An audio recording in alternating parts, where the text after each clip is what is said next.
Aujourd'hui, dans Sport Max, on se lance dans l'univers du motocross. C'est un peu un mystère pour moi. Je me dis, j'ai joué 10 ans au hockey. Je me suis jamais rendu à l'époque de jouer peut-être un match au Colisée devant 10-15 000 personnes. Et le jeune avec qui je m'entretenais, il a 14 ans. Ça fait pas des lunes et des lunes qu'il fait ce sport-là. Il a déjà fait quand même 3 fois le stade olympique à Montréal. Jeff Paquette. Salut Jeff. Salut. Ça va? Ouais. Jeff, je veux qu'on parle un petit peu du motocross. C'est une passion qui a commencé quand même assez jeune chez toi. Tu as commencé, première fois, mettons, que tu as touché à cette bébelle-là, c'est vers quel âge? À 5 ans. À 5 ans. Qui t'a initié un peu à ça? Est-ce que c'est ton père? Ben, pas mal mon cousin, qu'il en avait déjà une, puis mon père aussi, il jouait pas mal là-dedans aussi. Fait que toi, t'étais déjà un gars de moteur, déjà très jeune. Ouais. Ensuite, comment ça commence? Parce que je veux pas, tu sais, on commence à faire du bicycle. Moi, je faisais du bicycle à 4 roues. À un moment donné, tu tombes à ton bicycle à 2 roues. Mais toi, tu fais du motocross à partir de 5 ans. Quand est-ce que tu dis, j'aimerais ça peut-être faire ça un petit peu plus professionnellement parlant? Ben, la première année, tu sais, je me promenais, puis là, de plus en plus, j'essayais toujours de compétitionner un peu que mes amis du village. Puis une année, c'est comme je voulais beaucoup d'en faire des courses, puis une année, il y a eu une course proche ici à Saint-Benoît, une enduro. Puis avec mon père, puis mes parents, en fin de compte, on est allé là, puis j'ai pas réussi à partir mon moteur au début de la course, que faut que tu partes le moteur arrêté. Puis mon père est sauté par-dessus la clôture pour venir me le partir, puis j'ai parti 32 à peu près, dernier carrément. Puis j'ai remonté 14e pareil. Wow! Puis après ça, j'étais allé à une autre course, mais comme sur des départs, mais le moteur est parti. Puis j'avais jamais touché une gate de départ, puis dès le premier crash, j'étais premier, puis tu sais, je me demandais comment j'avais fait. Mais il y avait beaucoup de vases dans le track parce qu'il mouillait. Puis dans le premier crash, ben ma moto avait complètement pogné dans la succion. Juste question comme ça, là, quand il y a de la vase, là, j'imagine que t'es un gars, fait que ça te dérange pas trop ben là, maman elle lave après, là, ça c'est une autre histoire, là. Mais toi, t'aimes ça y aller quand ça revole un peu partout, là, la vase, tout bord, tout côté, t'aimes ça? Non, j'aime pas ça parce que c'est les lunettes que... OK. On a des tear-off qu'on appelle un morceau de plastique qu'on met sur les lunettes, mais c'est que même si les autres, entre les tear-off, ils se ramassent de l'eau. OK. Que là, tu vois la fiume un peu tout le temps, puis ça vient tannant. Fait que bref, ça bloque un peu ton champ de Ouais. vision. Des fois, tu notes une, puis juste à noter une, lâcher le volant, ben, tu tombes. Fait que là, tu me racontais à date que tu as commencé tes premières compétitions vers l'âge de 9 ans.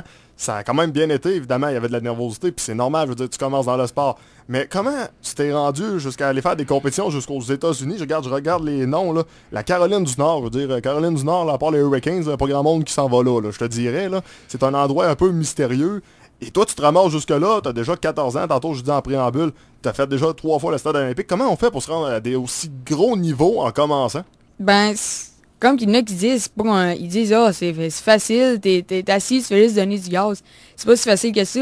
Rentrer dans les virages, des fois, t'as des bosses, des breaking bonds qu'on appelle, mais des fois, tu peux en avoir comme 100 pieds en avant. C'est genre 2 pieds d'eau, puis faut que tu ramasses, tu rentres dedans, debout, puis c'est pas si facile que ça. Tu sais, c'est... J'ai pris aussi des gros cours avec Jean-Sébastien Roy, 5 fois champion canadien. Wow. Il y a eu plusieurs championnats aussi du stade olympique qu'il a gagné. Puis comment il faut faire pour venir à un niveau haut, mais il faut beaucoup de pratique. J'imagine que tu fais des camps d'entraînement, des fois un peu comme au hockey. Au hockey, tu as des camps d'entraînement. Fait que j'imagine qu'en motocross, tu peux aller, je sais pas, moi, exemple, aux États-Unis. Ça peut être aussi dans le Canada anglais, comme on l'appelle souvent, là, en Alberta, tout ça. Est-ce que ça arrive souvent? À quoi ça ressemble un camp d'entraînement de motocross? Ben, un camp d'entraînement comme sur mon coach, Jean-Sébastien Roy. Je vais là, souvent, tu sais, comme on fait de la moto, puis, tu sais, on passe quand même beaucoup de gaz. On passe quasiment 5 gallons par jour. Puis le soir, qu'est-ce qu'il fait? Bon, on lave le moto, tout ça, on soupe, puis... Mais après souper, avant d'aller se coucher, nous autres, pas mal, quand on est quand même assez fatigués, ben, il y a un chemin pour monter jusqu'à la piste dans le bois, il nous fait monter là pour revenir, carrément, pour des entraînements physiquement. Fait que bref, ça a l'air de rien. On pense que, comme tu disais tantôt, que c'est un sport qui est facile, mais ça prend beaucoup d'endurance physique. Oui. Tu parles de Jean-Sébastien Roy. J'imagine que pour toi, c'est un peu un idole. Veux pas, c'est peut-être le nom le plus connu au Québec là, en termes de motocross? Ouais, au Québec, tout le monde le connaît beaucoup. C'est comme c'est une étoile là, au Canada. Il a commencé à 14 ans, puis il a monté, puis je pense que c'est à 15 ans, il a eu sa première course au stade olympique de Gagné, juste après un an qu'il a commencé, en arrière de chez eux. Puis à 17 ans, il a gagné son premier championnat canadien en pro. Fait que j'imagine que c'est un peu impressionnant, pareil, de se faire donner des conseils par un coach comme lui. Puis j'imagine qu'il doit pas prendre tout le monde non plus, il doit prendre les gars plus talentueux, j'imagine. Ben, au début, c'est dur à dire. Des fois, il te connaît pas trop, il fait attention, mais quand tu le connais, ben, il te parle un peu, il dit en masse de trucs, là. Fait que c'est quelqu'un qui est bien pour toi. Le stade olympique, tu l'as fait 3 fois. Est-ce que c'est la plus grosse foule que tu as faite? La fois que j'avais eu... La première fois, j'étais stressé à mort. J'imagine. Mais c'est dans l'après-midi, il n'y avait pas beaucoup de monde. Il n'y avait même pas 15 000 personnes. Puis la deuxième année, il y en avait plus un peu quand c'était plus tard, mais cette année, ça a pas bien été au départ. Quand tout le monde avait des 100, puis moi, j'avais mon 85. Mais une chance, j'avais mon 85, puis j'ai manqué mon départ, parce que lui, à côté de moi, sur la grille de départ, il est allé... il a dévié de sa trajectoire pour aller frapper les meilleurs pour réussir à faire un podium. OK. Mais il a frappé un jeune qui s'est cassé le poignet. L'autre, c'est une jambe, mais l'autre, c'est un de mes amis, sauf qu'on l'a perdu à Noël. Mais à cause d'aussi mort dans la colonne vertébrale. Puis l'autre année aussi, il y a eu une autre fille en quatrième plante, en 4 roues, qui est morte aussi. C'est quand même dangereux, ce sport-là. C'est un sport dangereux. J'imagine que les parents, c'est peut-être une des choses qu'ils doivent pas aimer. Là. J'imagine que c'est un peu le côté plate du sport. Ouais, ça donne pas mal de frissons aux parents. Toi, ça te fait peur un peu des fois? Ben, faut pas que tu y penses, j'imagine. Ben, faut pas y penser parce que le moment, je suis plus stressé sur les départs. Parce que des fois, on est comme 25, là, puis des fois, on est moins un peu au Québec. Parce que ou qu'on est plus aux États-Unis. Puis au Québec, tu sais, les plus grosses gates, j'ai vu vraiment, moi, c'est 18. Mais aux États-Unis, j'en ai vu une la semaine passée, c'était 25. Puis le premier croche, il me semble qu'il était petit.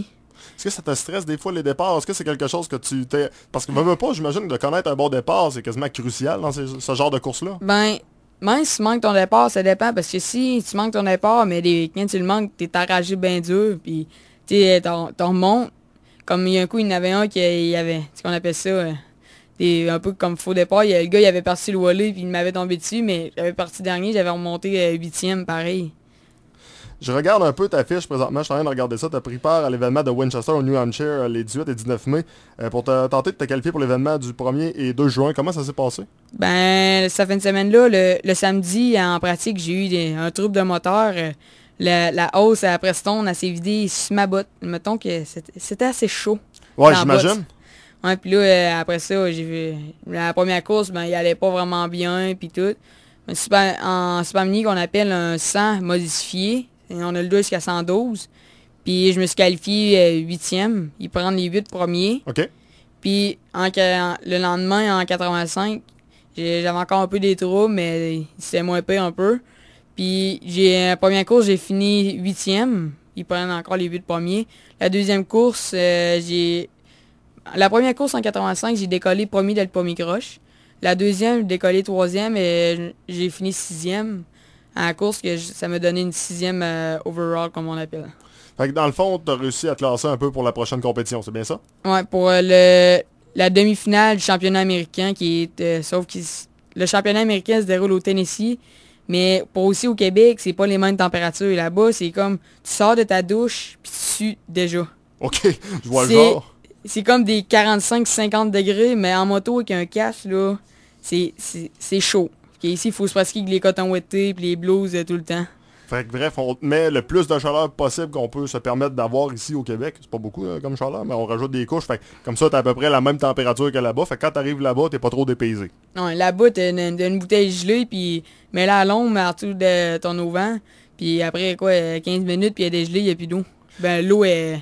Il n'y a plus de glace, je veux dire. Mais là, je t'écoute parler de ça, le Tennessee. Tu vas partout aux États-Unis. Ça doit coûter cher, cette affaire-là, à un moment donné? Quand même assez cher, mais faut se ramasser des commanditaires pour les saisons et tout. Jeff, je vais parler un petit peu avec ta mère pendant l'espace de peut-être 1 minute ou 2. Maman qui s'appelle Mirka. Mirka, je veux te poser une question concernant ton garçon. On en parle, ça coûte vraiment cher ces commandites-là. Ça prend des commanditaires, là, veux pas, là, t'as pas le choix. Ben, veut pas, c'est sûr, ça fait quand même 4 ans qu'on fait le sport, puis on était un peu gênés d'en demander des commanditaires parce qu'on s'est dit, écoute, c'est quand même nous qui veut faire ce sport-là. Par contre, cette année, ben, on s'est essayé justement la semaine dernière d'aller aux États-Unis. On s'attendait vraiment pas à ce que Jeff performe bien. On s'était dit sur une gate de, mettons, 20-25, ben s'il se qualifie, mettons, 16-17e, ben, on va être très fiers pareil parce que, vous savez, hein, il y a quand même 1800 inscriptions à chaque année pour essayer de se qualifier pour aller vraiment au championnat américain. Et puis, finalement, Jeff nous a donné vraiment des belles performances, puis on s'est qualifié. Fait que là, la prochaine étape, c'est d'aller aux demi-finales, qui est dans l'État de New York, à Unadilla. Puis s'ils se qualifient parce qu'ils vont prendre les 18 meilleurs côté Est et côté Ouest, ben à ce moment-là, c'est ça, faut se rendre là-bas au Tennessee. Donc, c'est un 17-18 heures de route avec un pick-up, une roulotte, puis on s'en va là-bas. Ça coûte cher d'essence, on se le cachera pas, l'essence est tellement chère.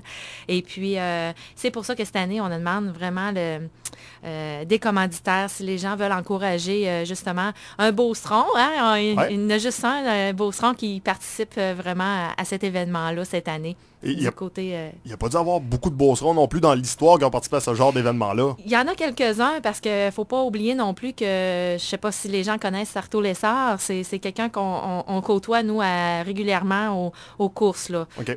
ici au Canada. Et puis, c'est ça, il n'y en a pas beaucoup de Beaucerons, fait que... pour l'instant, Jeff est le seul. Ça fait que si la population est généreuse, puis tout ça, ben, ça va nous permettre encore plus de se concentrer sur la performance de Jeff au lieu de se concentrer sur les sous. Si une entreprise veut commanditer Jeff, le meilleur moyen pour peut-être rejoindre soit Jeff ou soit vous, ou ainsi que son père, et également, qu'est-ce que ça donne? Est-ce qu'on peut avoir peut-être, je sais pas moi, notre nom sur la moto, Oui. des affiches? Oui, quand on va avoir ramassé tous les commanditaires, nous, on a l'intention de faire un gros poster avec probablement un jeu de photos de Jeff. Et puis, on va installer tous les commanditaires dessus. Puis Jeff va prendre part à signer là, vraiment chaque poster. Puis on va remettre ça aux commanditaires. Par la suite, on s'engage aussi à mettre le logo sur notre VR. OK. Et pour vous contacter, on fait comment? Mirka Gilles, Mirka qui s'écrit M-Y-R-K-A, G-I-L-L-E-S, @commercial@hotmail.com. Ben, génial. Fait que, sur ça, je vais juste reprendre la voix de Jeff l'espace de quelques secondes, juste pour conclure l'entrevue. Jeff, est-ce que tu as des objectifs pour la fin de 2013? On est rendu, on s'approche vers la fin du 2013. Il y en a qui vont me dire on vient de commencer. Nous, dans ma tête, on est plus vers la fin, tranquillement pas vite. On commence même la deuxième portion de 2013 dans quelques jours, quelques semaines. Non. Sinon, comment tu vois ça? Ben, en fin de semaine, j'ai une course pour une qualification au championnat canadien. Cette année, j'aimerais ça le faire, puis réussir à faire un top 10 au moins au Canada. Puis aussi, aux États-Unis, j'aimerais ça pour me qualifier aussi pour la finale du championnat américain. Ben, chose certaine, on va te le souhaiter, puis mieux que tu sois rendu une vedette, là, bien internationale, t'es déjà une vedette, là. Mais dans quelques années, là, mais ça soit encore plus gros, là. Tu reviens de voir? Ouais. Génial, merci.